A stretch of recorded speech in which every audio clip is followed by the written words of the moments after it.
What's up, guys? We're going to do some read aloud right now. Set up here in my guest room slash office.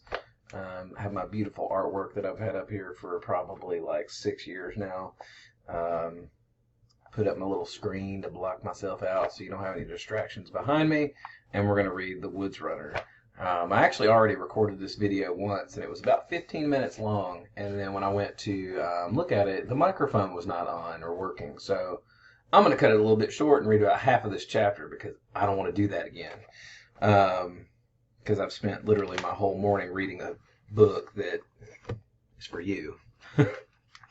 If you remember where we left off when we did this before, Samuel and Abner were in New York City trying to find his parents. They ran into his mother, found out where his mom or his dad was in the sugar mill with all the prisoners, and they left Annie behind across the river, across the Hudson River. So we're going to pick up where I left off. We're going to go to chapter 17, and right before that, there's a section called Prisoners of the British that gives us a little overview on what that might have been like, or what it was like, I should say. During the war, at least 16 British hulks, ships that had been damaged and abandoned, lay in the waters off the shores of New York City as floating prisons. Over 10,000 prisoners died of intentional neglect, such as starvation and untreated disease. Their bodies were tossed overboard into the harbor or buried in shallow graves at the shoreline by the fellow prisoners. So you can see the war was quite brutal, and the British were quite brutal with the prisoners. All right, so I'm going to look ahead here. I'm only going to read about 3 or 4 pages today, and then pick up with the rest, and maybe Monday or something like that. I'm not going to do read aloud every day, but every day or so I'll do some read aloud for you. All right, so chapter 17. Darkness. Like the inside of a dead cow, there had been a sliver of a moon, but clouds covered it, and with them came a soft rain, enough to make everything wet and uncomfortable outside. A godsend. Even drunken soldiers didn't like to be out in the rain. Abner and Samuel had gone by the sugar mill just before dark to look it over. Samuel's mother had been right. Only one door was being used, and 2 guards stood there talking. One had a chair. There was a small roof over the entry to keep the rain off. The building was strangely quiet. If there are hundreds of men packed inside, Samuel thought, there should be more noise. They walked past the guards, who paid them no mind, and down alongside the building. Now and then they could hear scuffling and thumping against the wall on the inside, but nothing else.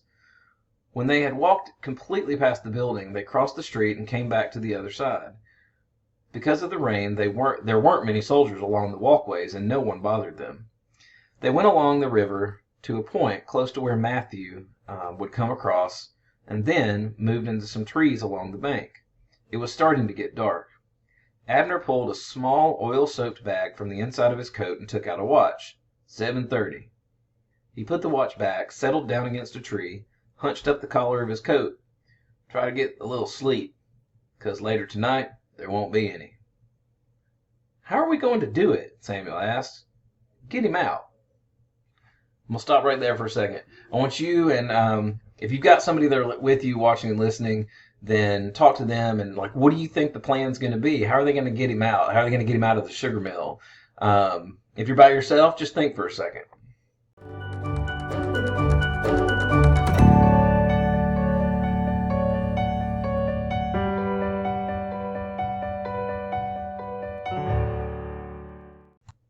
All right, let's find out.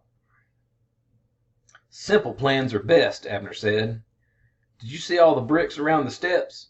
They probably had more of a porch when the place was new. Now the bricks have all fallen down. I'll go distract the guard. You take a brick and hit him over the head. That's your plan? Samuel stared at him. What if both guards are there? Abner said, I'll be ready for him. You just do your part.